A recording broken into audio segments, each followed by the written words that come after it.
দীর্ঘ ইতিহাস লেবার পার্টির। 14 বছর পর আবার ক্ষমতায়। কিভাবে তৈরি হয়েছিল দলটি, আর নতুন প্রধানমন্ত্রী কবেই বা লেবার প্রধান হলেন, জানবেন আজকের নিউজে। 1900 সালে লেবার পার্টি প্রতিষ্ঠিত হয় শ্রমজীবী মানুষের জীবন উন্নত করতে এবং শ্রমিকদের কণ্ঠস্বর হওয়ার জন্য এই দল গঠিত হয়েছিল। দেশের ইতিহাসে সবচেয়ে প্রগতিশীল সরকারের মাধ্যমে লেবার পার্টি ব্রিটেনে অনেক পরিবর্তন আনতে পেরেছে। এনএচএস প্রতিষ্ঠা থেকে শুরু করে মিনিমাম ওয়েজ নির্ধারণ করা সবই লেবার পার্টির কৃতিত্ব। পরিবর্তনের অঙ্গীকার নিয়ে 1900 সালের ফেব্রুয়ারিতে লন্ডনের মেমোরিয়াল হলে লেবার পার্টির উদ্বোধনী সভা অনুষ্ঠিত হয়। এতে টরি পার্টির কেউ উপস্থিত ছিলেন না। ধীরে ধীরে লেবার পার্টি তার প্রভাব বাড়াতে থাকে। 1906 সালে প্রথম নির্বাচনী প্রচারণায় 26 জন সাংসদ সংসদে নির্বাচিত হন। পরবর্তীতে 1923 সালে লেবার পার্টি স্বল্প সময়ের জন্য ক্ষমতায় আসে। রামসে ম্যাকডোনাল্ড হন লেবার পার্টির প্রথম প্রধানমন্ত্রী। অল্প সময় ক্ষমতায় থাকলেও দেশের বেকারত্ব দূর করার পাশাপাশি আবাসন, শিক্ষা এবং সোশ্যাল ইন্স্যুরেন্সের জন্য আইন পাশ করে লেবার পার্টি বেশ আলোচনা তৈরি করে। অর্থনৈতিক মন্দার পর 1931 সালের নির্বাচনে লেবার থেকে মাত্র 52 জন এমপি নির্বাচিত হন। দ্বিতীয় বিশ্বযুদ্ধের শেষের দিকে ব্রিটিশ জনগণ পরিবর্তনের জন্য প্রস্তুতি নিতে থাকে, আর এই পরিবর্তনে লেবার পার্টি নেতৃত্ব দেয়। যুদ্ধ পরবর্তী সময়ে লেবার পার্টি 5টি সংকটকে সমাধানের প্রতিশ্রুতি দেয়। এগুলো হলো অভাব, অস্তিত্ব, ডিজিজ, অজ্ঞতা এবং বেকারত্ব। তাদের এই প্ল্যানকে গ্রহণ করে ব্রিটেনের সাধারণ জনগণও সমর্থন দেয়। এর ফলাফল পায় দলটি। নির্বাচনে 393টি আসনে জিতে ইতিহাস সৃষ্টি করে লেবার পার্টি। ক্লেমেন্ট অ্যাটলি হন প্রধানমন্ত্রী।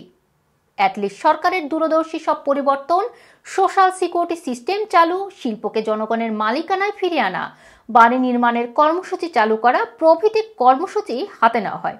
এতে অ্যাটলি সরকার কর্তৃক ন্যাশনাল হেলথ সার্ভিস বা এনএচএস গঠন লেবার পার্টির সর্বশেষ অর্জন হিসেবে থেকে যাবে। এনএচএস লাখ লাখ মানুষের অসুস্থতাজনিত উদ্বেগ দূর করে দেশকে বদলে দিয়েছে। এখন অবধি এনএচএস একটি জাতীয় সম্পদ। 1951 সালে প্রায় 50% ভোটে জয়ী হওয়া সত্ত্বেও লেবার পার্টি সরকার গঠনে ব্যর্থ হয়। প্রধানমন্ত্রী অ্যাটলির স্থলাভিষিক্ত হন হিউ গেটস্কেল।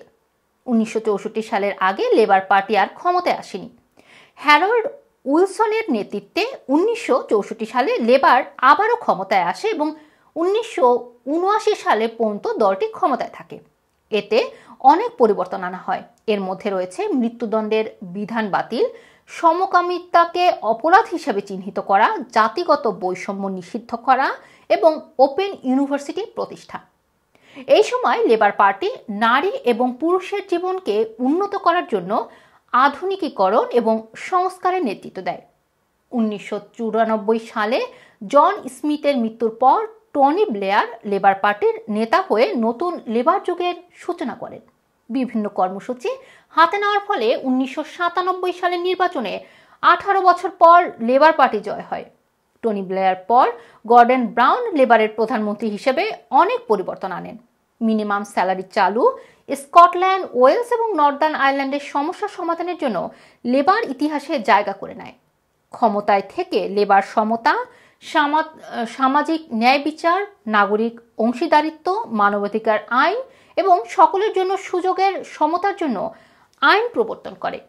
2000-এর দশকের শেষের দিকে বিশ্বব্যাপী একটি অর্থনৈতিক সংকট দেখা দেয় এবং 2010 সালের নির্বাচনে লেবার ক্ষমতা হারায়। 2020 সালের এপ্রিলে লেবার সদস্যরা কিয়ার স্টারমারকে পার্টির নতুন নেতা নির্বাচিত করেন।